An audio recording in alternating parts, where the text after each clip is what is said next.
क्या आप जानते हैं कि जिस कोऑपरेटिव हाउसिंग सोसाइटी में आपने अपनी जिंदगी भर की जमा पूंजी लगा के प्लॉट लिया था वो अब कोऑपरेटिव रही ही नहीं?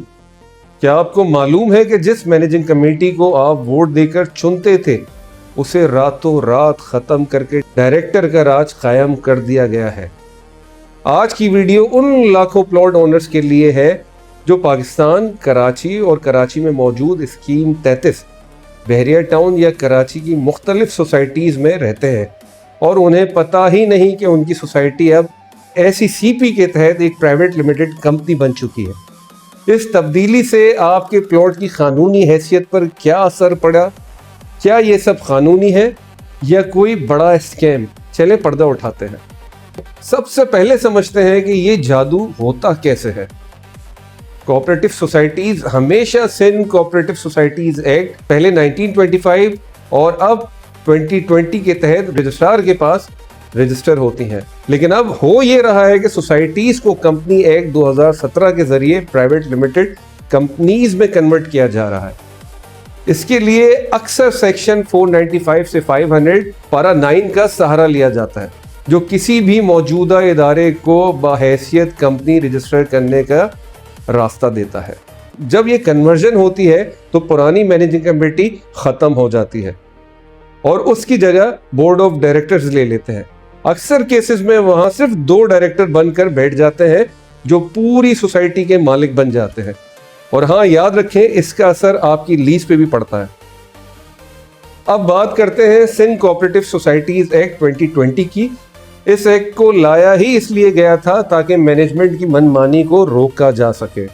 ये सेक्शन कहता है कि किसी भी सोसाइटी के एसेट्स या जमीन को ट्रांसफर करने के लिए रजिस्ट्रार की इजाजत लाजमी है। तो सवाल ये है, क्या इन डायरेक्टर ने कन्वर्जन से पहले रजिस्ट्रार से इजाजत ली है? सेक्शन 44 ये कहता है रजिस्ट्रार के पास इख्तियार है कि ऐसी किसी भी कमेटी को सस्पेंड कर सके जो मेंबर के मफादात के खिलाफ काम करे। अब इसमें ट्रैप क्या है? मैनेजमेंट अक्सर ये क्लेम करती है कि बेटर मैनेजमेंट के लिए हम कंपनी मॉडल पर जा रहे हैं, लेकिन असल मकसद इलेक्शन से बचना और एमिनिटी, पार्क, स्कूल पर कब्जा करना होता है। अब बात करेंगे कि अगर प्राइवेट लिमिटेड हो जाती है तो प्लॉट ओनर्स की क्या हैसियत रहेगी? वो ओनर रहेगा या सिर्फ एक किराएदार? सबसे दर्दनाक पहलू ये है कि इस कन्वर्जन के बाद आपकी हैसियत क्या रह जाती है। कोऑपरेटिव सोसाइटी में आप मेंबर होते हैं और आपका वोट बराबर का होता है, लेकिन प्राइवेट लिमिटेड कंपनी में आप सिर्फ एक कस्टमर या ज्यादा से ज्यादा एक शेयर होल्डर रह जाते हैं जिसके पास कोई पावर नहीं होती। यहां तक कि हमारी इन्वेस्टिगेशन में ये बात सामने आई है कि बैंक मॉर्गेज लीज प्लॉट को भी कैंसिल करके दोबारा रिलीज कर दिया जाता है। ये डॉक्यूमेंट्री प्रूफ के साथ साबित है कि मैनेजमेंट कैसे कानूनी पेचीदगियों का फायदा उठाकर आपकी जमीन की हैसियत बदल देती है। जब सोसाइटी कंपनी बन जाती है तो वो एमिनिटीज जो कि मेंबर्स का हक है को कमर्शलाइज करके बेच देती है, क्योंकि अब वो सोसाइटी के नहीं कंपनी के एसेट्स बन चुके हैं। सवाल ये है कि तो अब हल क्या है? अगर आपकी सोसाइटी भी प्राइवेट लिमिटेड बन चुकी है और वहां डायरेक्टर का राज है तो आप फौरन RTIS फाइल करें, सिंध गवर्नमेंट से पूछें कि इस कन्वर्जन का NOC किसने दिया है। फौरन स्पेशल कोऑपरेटिव कोर्ट से रुजू करें।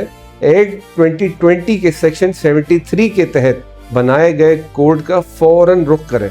ये कोर्ट 120 दिन में फैसला करने की पाबंद है, या फिर आपके पास NAB का दरवाजा भी खुला हुआ है। यूनियन बनाएं, अकेले लड़ना मुश्किल है। सोसाइटी के मेंबर मिलकर इस कन्वर्जन को हाई कोर्ट में चैलेंज करें, क्योंकि कोऑपरेटिव लॉ में कन्वर्जन टू कंपनी की कोई वाज़ेह गुंजाइश नहीं है। दोस्तों, अगर आज हम खामोश रहे तो कल हमारे बच्चों को पार्क और हमारी अपनी जमीन पर किसी डायरेक्टर का कब्जा होगा। इस वीडियो को ज्यादा से ज्यादा शेयर करें ताकि लोग बेदार हों।